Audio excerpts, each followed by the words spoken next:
Hello everybody and welcome back to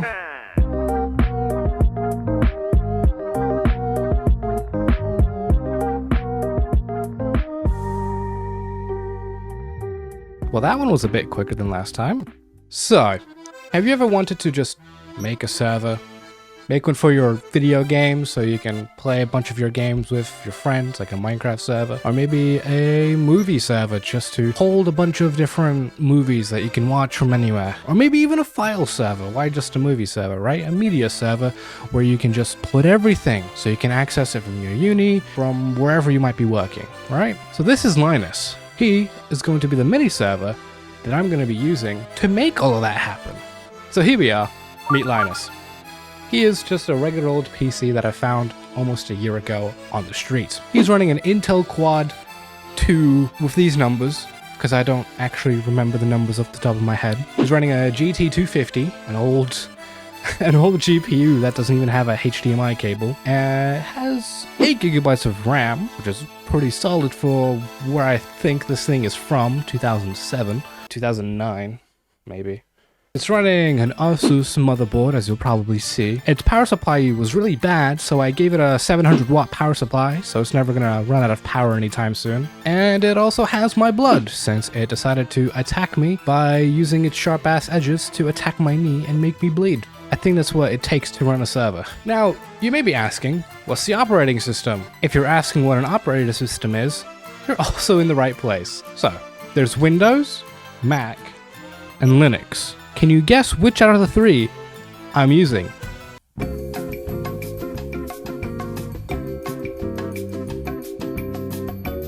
If you said I'm using Windows, then you're incorrect. It's Linux. Now, before you leave this video thinking that I'm just some sort of Linux user with programmer socks, no, this is actually my first time ever using Linux for something like this. To prove to you how not excited I am, here's a bit of a montage on just how long it took me to set this whole thing up.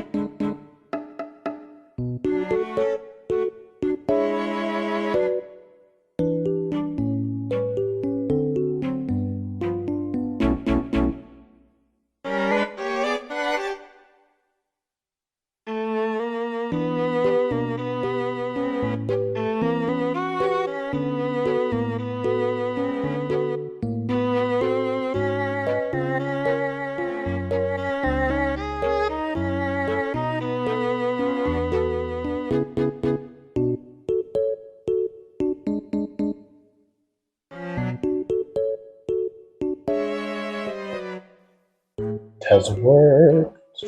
It has worked. Oh, finally. This decided to actually run on the monitor. Just had to change a couple settings, please. What are you doing? What are you doing? You're supposed to be running. Please. We just had a... It was on the screen! It was on the screen!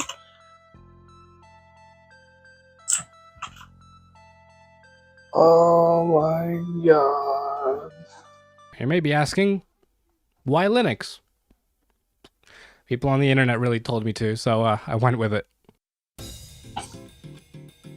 So now that you've witnessed my amazing journey on how to get this thing working, it's time to go even further beyond, because I don't have Wi-Fi. So I need to put this into that. How can that be, right? Why would I plug this in? Oh, just go for it, and we'll figure it out. We'll figure it out along the way.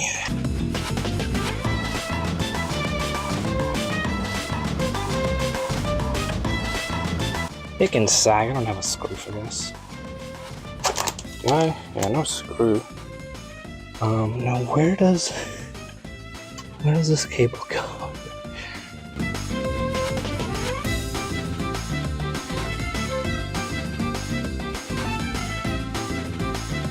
sure this is the Bluetooth cable. You need for Bluetooth. Is there Bluetooth on this motherboard? I can. Cool. And you go in there. Cool. Cable's plugged in. We'll see what happens. I see what that cable was for. This time.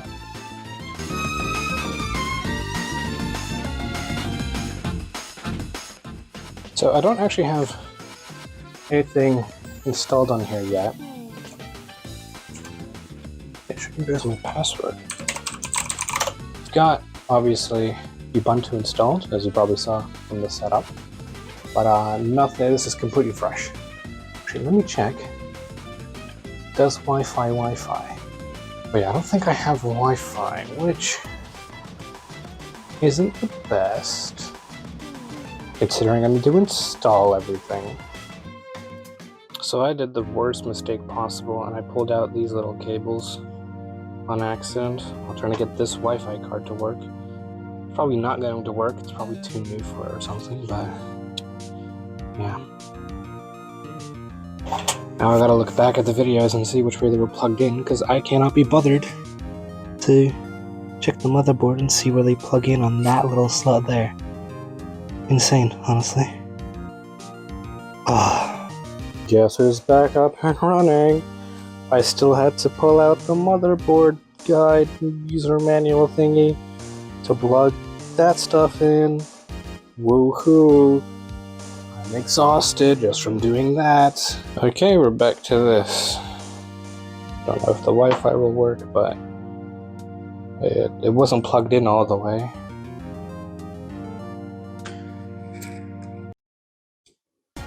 So, now I have Wi-Fi in this thing. What is the next step? I don't know. I haven't actually researched on how to make a server yet. I just wanted to get this thing running. It's taken me 3 days to try and get this thing running. So that was fun. I have finally made it to a point where I have a working computer. How do I turn you into a server?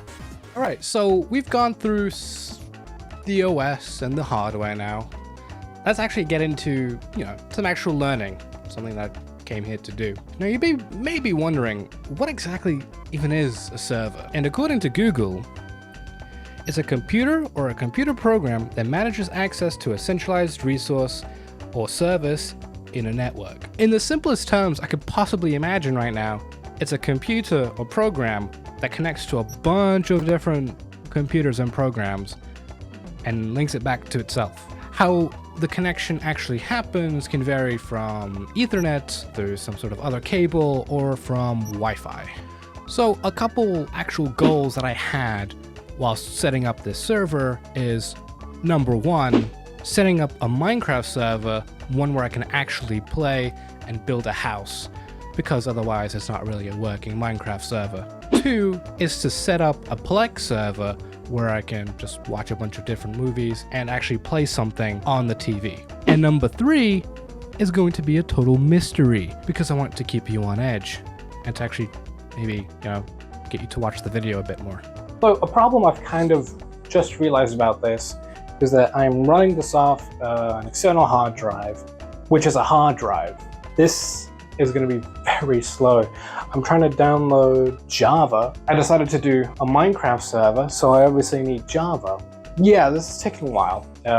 It says 8 minutes for 30 megabytes. This is very slow. So slow, in fact, I'm kind of worried about having this run a Minecraft server. Again, I'm no expert in this, but I'm willing to try.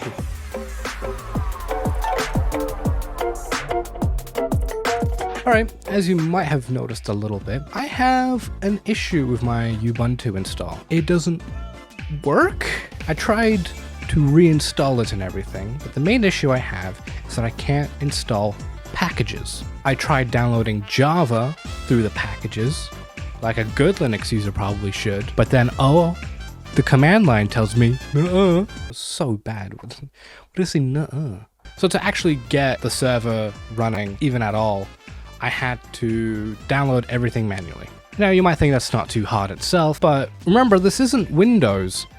You can't just double click on an exe and expect things to download. You have to do everything through a command line. And of course, as a Linux noob myself, I didn't really know how to do that. YouTube tutorials it was. Half the time they didn't even help. They told me to install packages. Just a bit more research until I could actually finally do something.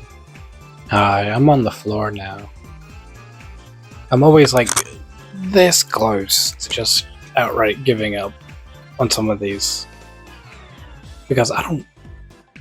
Ugh. I've been working on trying to get Java on this goddamn thing for the last, like, hour. So that's fun. Okay, progress report. Got Java on this thing. It's downloading something right now, and I'm just gonna keep letting it do that. I got the server.jar on here from that computer, which you can totally see. It took half an hour to install Java. I feel like it's gonna take another hour to download this thing from the terminal. I have Wi-Fi though. That's good, isn't it? So while watching that, you might have asked, what is a server.jar? A server.jar is basically Minecraft being able to run the Minecraft server locally on your computer. Now, that isn't actually enough to make a Minecraft server run. You have to also get a port forward. Now, what a port forward is a whole other subject. But basically, it's telling another computer the pathway to go through your network to reach a specific file. I think that's the simplest way I can explain it without going into too technical of an area, even that I don't understand. Basically, what the server.jar does is it opens up this port / gate, that I would like to call it, that lets in actual network travel through the computer, and it lets it basically communicate with the files in other computers. But obviously, since you need the files to travel between from one computer to another computer, you would need a quite quick upload speed. Or maybe not, it depends on really the size of your server and the version you're playing of Minecraft. But basically, that's why it's important to also have not just quick download speed, but quick upload speed, especially if you want to get a server up and running. Okay, so this is the setup for now. I need to connect to that router to get this thing working. So, don't have to boot it up, really. Whoa. So the audio for this section, for some reason, didn't record. So we're just going to go through very simply. You're running Java jar server.jar into the command line, and basically that's the same as executing server.jar, like by double clicking on it on a Windows device.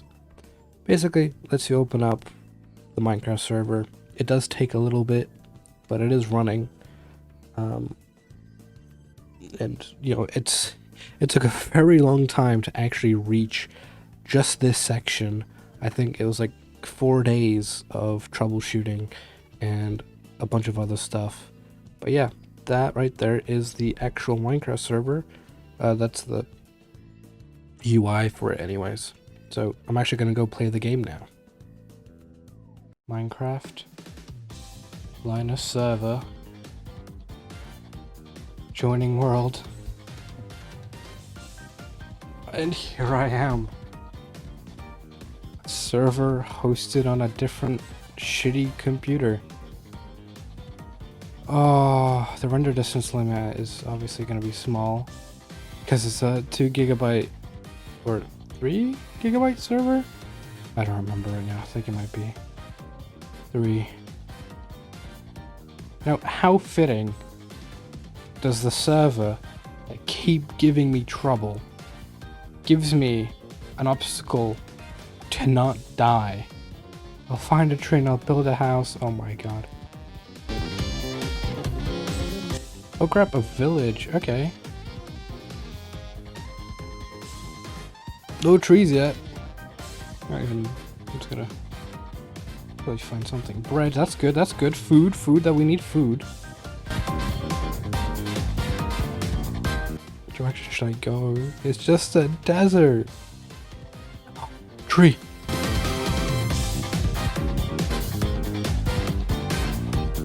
Oh yeah, it's taking its time to load. Oh boy. I guess I shouldn't be too big of a surprise. Okay.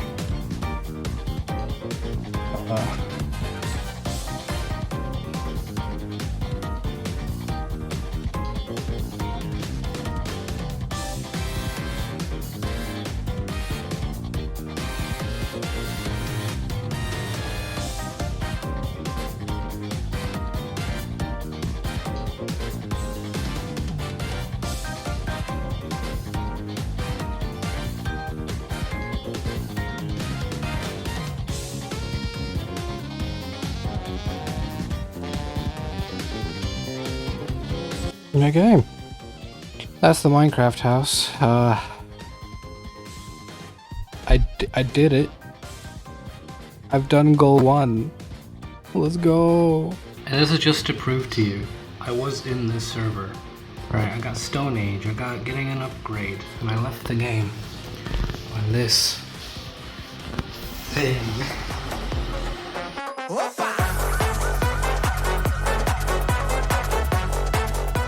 Completed step 1. We got a Minecraft server running. Now for the next best thing. Setting up a Plex server. Now, creating a Plex server should theoretically be pretty easy. It should be the same as the Minecraft server of just downloading a software, setting up a port forward, and then just having that work. But of course, that's how it never works like that, does it? I've not had a single thing run well first try on this goddamn thing. Let's try it. Let's try it. Now, you may be wondering what a Plex server is. It's basically a site that lets you host your media through your PC in a rather easy way. I'm not sponsored by them at all, but I really enjoy using just their service, especially when I'm nowhere near home, and I can watch videos I've dumped onto my PC. To set up a Plex server, it's actually very similar to setting up a Minecraft server. There's a program that is made by Plex that checks your specific folders for your videos. You put forward your port and IP, just like Minecraft, and boom, you got an up and running media server for whatever really media you need. Though, I do appear to be finishing now, so let's see what I've put on here. Okay, we've gotten this far. Now to just find something to put on here. I'm just gonna search up a YouTube video and download it. Whew. Okay, let's see what we got then.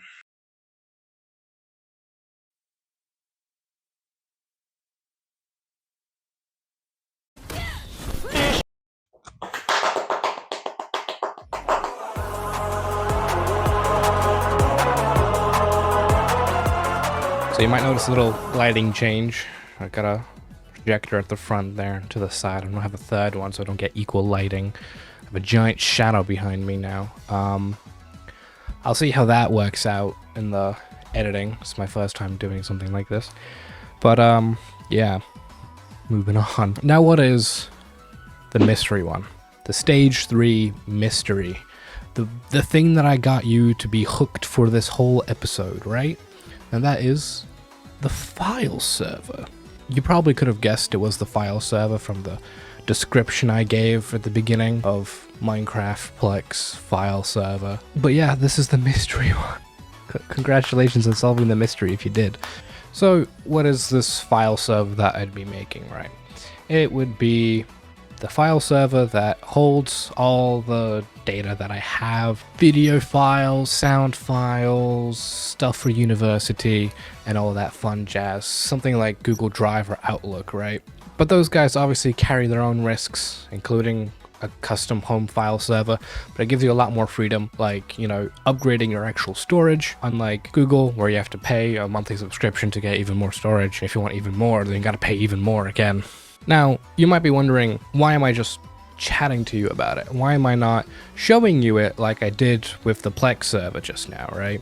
Well, that's because I don't want to do it, okay? After the whole giant trouble of setting up two of the simplest servers that I actually know of Minecraft and a Plex server, there were so many difficulties setting everything up on Linus, I just decided to not really work on it anymore. Now this could be because of the troubles obviously I've had with Linux so far, and it could be totally ruining my experience. Might try it again, maybe not, who knows. I know for a fact Linux can be used for these sorts of things, like using Ubuntu server and etc. But I wanted the like noob way out, right? I wanted to do the noob thing. Sorry, I just hit you there.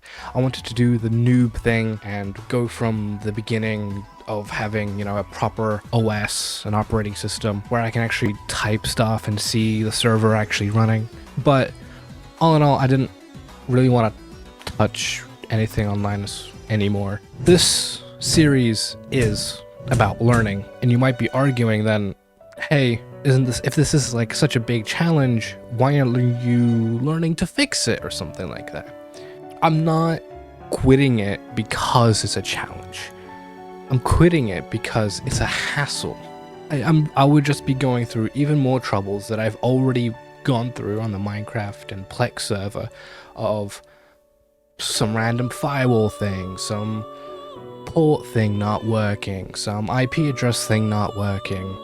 Honestly, it just takes too much time that I do not have right now. It would just be more of me learning to fix the same things but using different methods. And I wouldn't really call that learning anymore.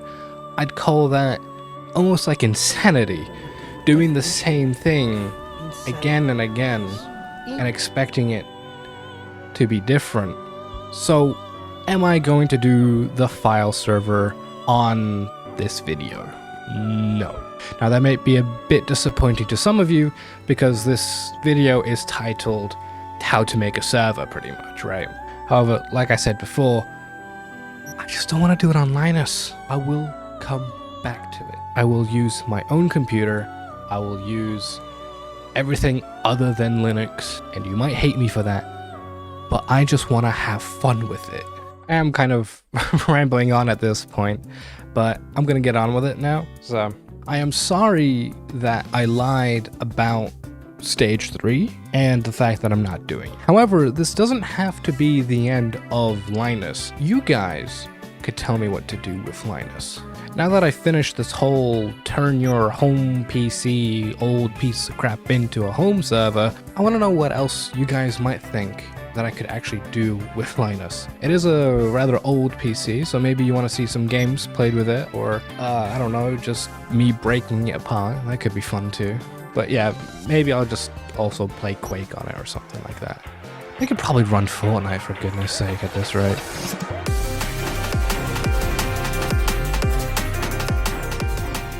Thank you for actually watching this video. I know it is a little disappointing about stage 3, and I did lie to you, but there will be more. There will be more with Linus, and there will be more with servers in the future. So do look forward to those. Please do subscribe to actually see those, as I am trying to make this into a full-time thing, little by little. I do have something planned for the next video, so the next one should come out way sooner than this one. I do realize this took a month when it probably shouldn't have. Alright, stay safe.